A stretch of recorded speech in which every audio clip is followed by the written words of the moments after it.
This is the Hoco ES70 neck-mounted BT earphones. Let's see how to connect the Hoco ES70 neck-mounted BT earphones to the phone. This is the power switch button on the neckband. Press and hold the power switch button to turn on the neckband.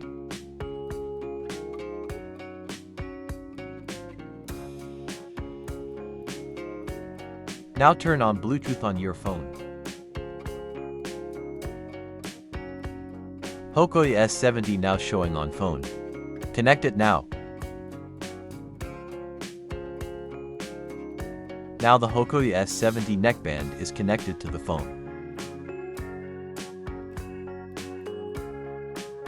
If the Hoco ES70 neckband does not show up on the phone, check if the neckband is connected to another phone. If the Hoco ES70 is connected to another phone, unpair it from there.